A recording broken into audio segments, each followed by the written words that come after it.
Hi అండి, నమస్తే. Welcome to my channel daily ముచ్చట్లు. ఈరోజైతే ఒక కొత్త విషయాన్ని మీ ముందుకు తీసుకొస్తున్నా. అదేంటంటే మన తెలంగాణ గవర్నమెంట్, మన సీఎం రేవంత్ రెడ్డి గారు ఒక మంచి పథకాన్ని అయితే ప్రవేశపెట్టారు.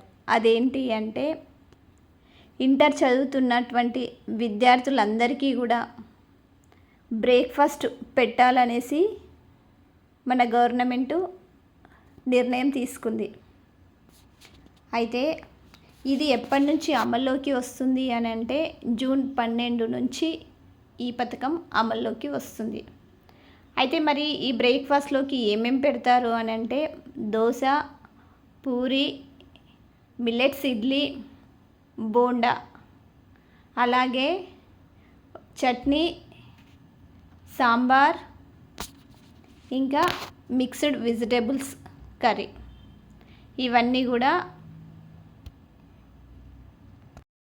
ఇంటర్ విద్యార్థులకు పెట్టేటువంటి బ్రేక్ఫాస్ట్.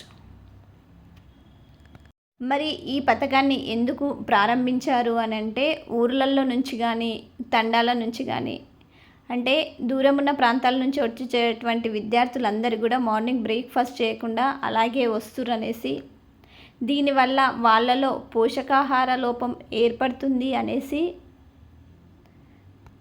మన గవర్నమెంటు ఈ నిర్ణయం తీసుకుంది. ఈ పథకం ద్వారా 192,000 మంది విద్యార్థులకు ప్రయోజనం కలగనుంది. అయితే ఈ బ్రేక్ఫాస్ట్ మధ్యాహ్న భోజనం ప్రారంభించినటువంటి మొదటి రాష్ట్రం మన తెలంగాణనే. ఈ పథకం ద్వారా విద్యార్థుల్లో పోషకాహారం పెరగడంతో పాటు హాజరు శాతం కూడా పెరుగుతుందనేసి గవర్నమెంటు ఈ నిర్ణయం తీసుకుంది. ఇలాంటి మంచి మంచి విషయాలు మీ ముందుకు తీసుకురావాలి అనంటే మీరు ఖచ్చితంగా మా ఛానల్ డైలీ ముచ్చట్లు 365 డేస్ ఛానల్ని తప్పకుండా సబ్స్క్రైబ్ చేసుకోండి. అలాగే లైక్ చేయండి, షేర్ చేయండి. Thank you.